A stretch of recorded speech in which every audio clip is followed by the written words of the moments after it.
On February 8, 2026, the humid air of Chennai's Ma Chidambaram Stadium was thick with anticipation. It was match 4, Group D. On one side, we had Afghanistan, the rising giants, fresh off a historic semi-final run in the previous tournament. On the other, the Black Caps of New Zealand, the ever-consistent masters of tournament play. What unfolded over the next 40 overs wasn't just a game, it was a testament to how far these two nations have pushed each other in recent years. Winning the toss, Afghanistan chose to bat first on a Chepauk surface that looked traditional, slightly sticky, but full of runs for those with the right intent. It was a rocky start though. Lockie Ferguson, steaming in with that raw Kiwi pace, struck a double blow in his first over, dismissing the dangerous Ramanullah Gurbaz and Ibrahim Zadran. At 44 for 2, Afghanistan looked vulnerable, but then came the Gulbuddin Naib show.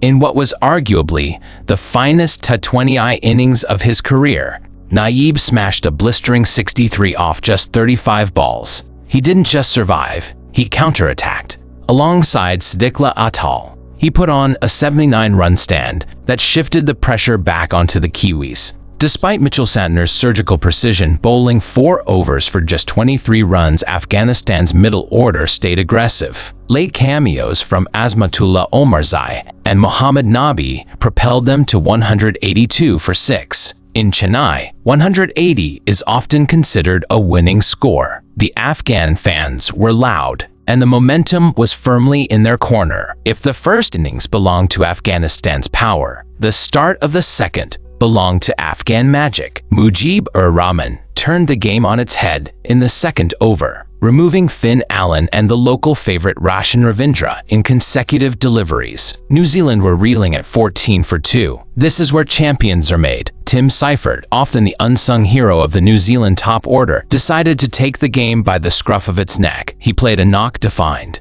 by intelligence and raw aggression. Seifert's 65 off 42 balls was a masterclass in pacing a chase. He found the perfect partner in Glenn Phillips. Together, they navigated the minefield of Rashid Khan's spin. They knew they couldn't just defend. They had to keep the required rate in check. Phillips' quick-fire 42 took the sting out of the Afghan attack, even when Rashid eventually broke the partnership and Seifert fell to Nabi. The foundation was indestructible.